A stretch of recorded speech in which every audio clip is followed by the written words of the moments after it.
नमस्ते दोस्तों। अकबर और बीरबल की एक और मजेदार और सीख से भरी कहानी में आपका स्वागत है। आज हम आपको एक और कहानी सुनाते हैं अकबर और उनके मंत्री बीरबल की, जो बहुत चतुर थे। तो आइए शुरू करते हैं। एक बार की बात है, अकबर अपने दरबार में बैठे हुए थे। तभी अकबर के दरबार में एक विदेशी व्यापारी आता है जो बहुत ही अमीर और घमंडी होता है, जिसका नाम अब्दुल रहमान था। अब्दुल रहमान अकबर को बोलते हैं, सलाम जहांपना, मैं दूर देश से आपके दरबार में आया हूँ। सुना है आपके दरबार में बहुत बड़े बड़े ज्ञानी और विद्वान बैठते हैं। क्या आपके पास कोई ऐसा है जो मेरे एक आसान से सवाल का जवाब दे सके? अकबर रहमान से पूछते हैं। स्वागत है व्यापारी जी, हमारे दरबार में ज्ञान और बुद्धिमत्ता का सम्मान हमेशा होता है। पूछिए आपका क्या सवाल है?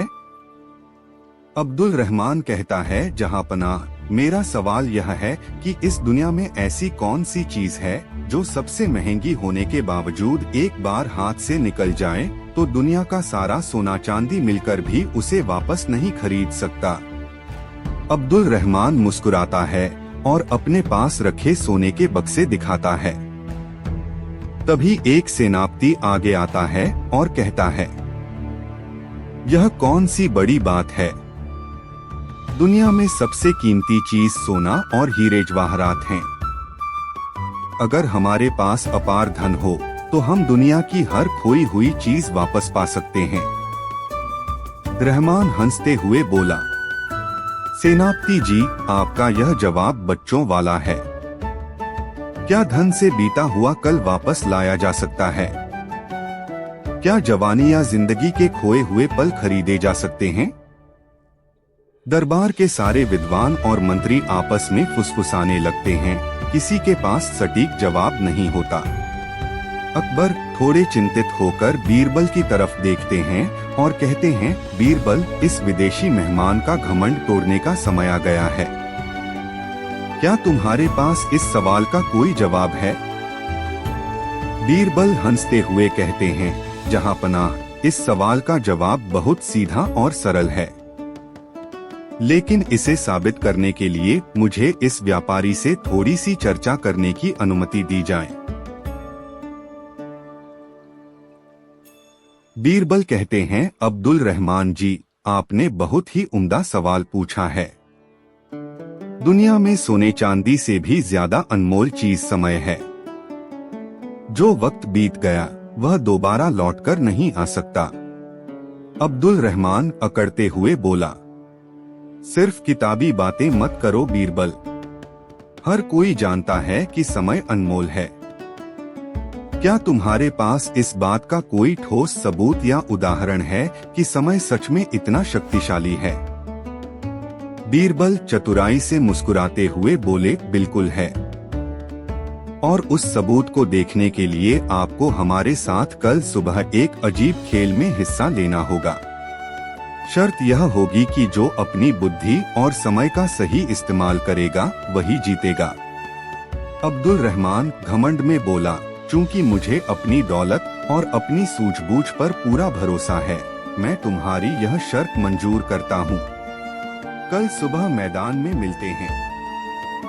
अगली सुबह सब मैदान में इकट्ठे होते हैं, अकबर, बीरबल और रहमान। कुछ लोग भी देखने आते हैं।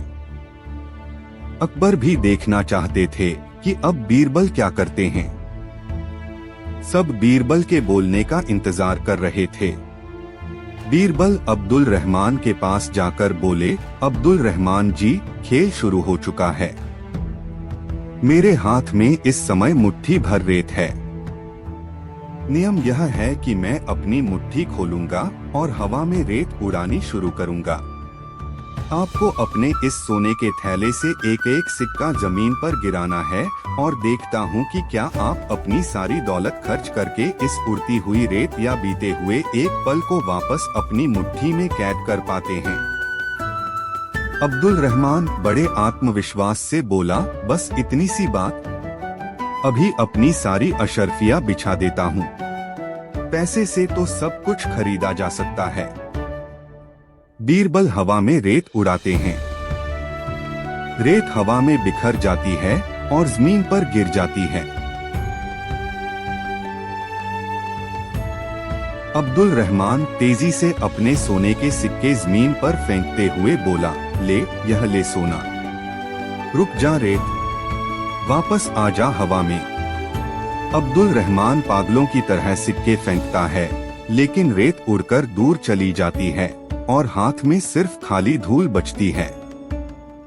अब्दुल रहमान हांफते हुए निराश होकर बोला, यह क्या हो रहा है? सोना तो मेरे पास बहुत है, लेकिन बिखरी हुई रेत और बीता हुआ 1 सेकंड भी वापस हाथ में नहीं आ रहा।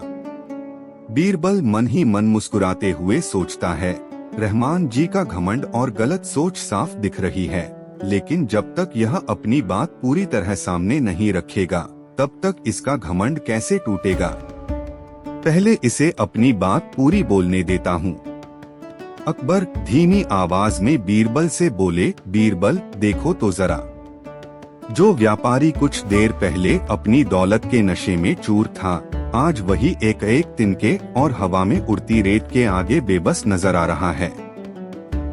बीरबल नम्रता से मुस्कुराते हुए बोले, जी जहांपना, जब इंसान को अपनी धन दौलत का अति अहंकार हो जाता है, तो उसे कुदरत का सबसे बड़ा नियम यानी समय का चक्र याद दिलाना ही पड़ता है।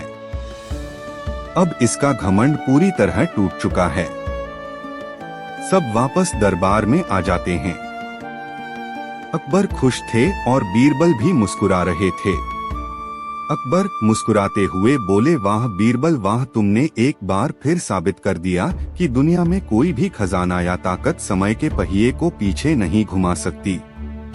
अब्दुल रहमान बीरबल के आगे हाथ जोड़कर बोला, मान गया बीरबल जी, मेरे पास दुनिया भर का सोना था, लेकिन आज मुझे समझ आ गया कि समय ही दुनिया की सबसे अनमोल चीज है, जिसे एक बार खो देने पर दुनिया की सारी दौलत भी उसे वापस नहीं खरीद सकती। मेरा घमंड आज टूट गया। बीरबल प्यार से अब्दुल रहमान का हाथ पकड़कर बोले, व्यापारी जी, धन कमाया और गवाया जा सकता है, लेकिन समय एक ऐसी पूंजी है जो हर पल कम हो रही है। इसलिए इसका सही इस्तेमाल ही असली बुद्धिमत्ता है। अकबर खुश होकर बोले, आज से इस बात को हमारे राज्य का नियम माना जाएगा कि समय की कीमत को पहचानो और कभी उसे व्यर्थ मत जाने दो।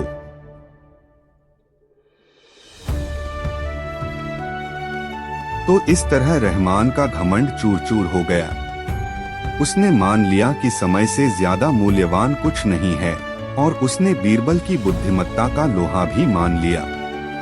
बीरबल ने एक बार फिर सिद्ध कर दिया कि क्यों उनको चतुर बोला जाता है।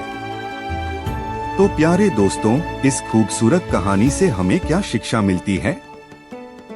शिक्षा यह है कि समय दुनिया की सबसे अनमोल और शक्तिशाली चीज है। इसे कभी बर्बाद न करें, क्योंकि बीता हुआ कल कभी लौटकर नहीं आता।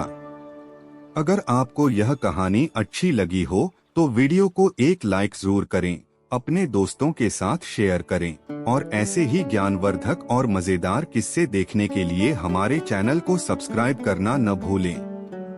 मिलते हैं अगली वीडियो में, तब तक के लिए अपना ख्याल रखें।